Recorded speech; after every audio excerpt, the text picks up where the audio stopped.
Mustafa sir ஏற்கனவே நம்மளுக்கு பல தடவை உதவி செஞ்சுருக்காங்க. இன்றைக்கும் அவங்க ஒரு குடும்பத்தில் சாரோட மூலமாக நமக்கு மதியம் சாப்பாடு கொடுத்துருக்குறாங்க, ட்ரெஸ்ஸஸ் கொடுத்துருக்குறாங்க, கொசு வேலை கொடுத்துருக்குறாங்க.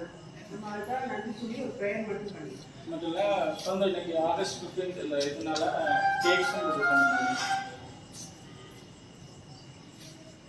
குடும்பத்தின் மக்களுக்காக அவர்களுக்கு விளையாட்டு கிடைக்கும்படியால் இந்த குடும்பத்தை கத்திர ஆசீர்வதிக்கும்படியால் ஆண்டவர் நினைத்தருளும் எல்லாம் கண்களை மட்டும் உங்களுக்காக செய்யப்படும்.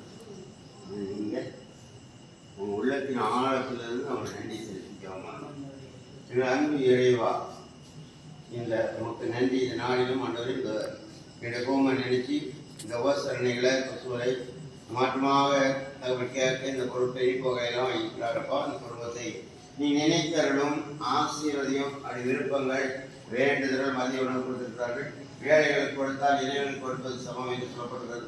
இந்த மக்களை தேவன் என் தகப்பன் நினைத்தருளும்படியாக ஜெபிக்கிறேன். அவர்களுக்கு உங்களுடைய அருளாசி உங்களுடைய ஆசீர்வாதம் பிள்ளைகளுக்கு நாம் கொடுத்து அவர்கள் வேறுபடைய செய்ய வேண்டும். அவருடைய இயக்கங்கள் அவருடைய உள்ளத்தில் வேண்டுதல்கள் எல்லாவற்றையும் நிறைவேற்றி கொடுக்க வேண்டும். அவருடைய கவலைகளை போக்கும் அவருடைய தொழில் விருத்தி அடைய மென்மேலும் வளர இந்த இடத்துல கொண்டு கொடுத்த நிமித்தமாக அவர்களுக்கு ஒரு நற்செய்திகளையும் அவர்களுக்கு ஒரு அற்புதத்தையும் கற்று செய்தர வேண்டும் என்று இயேசுவின் நாமத்தில்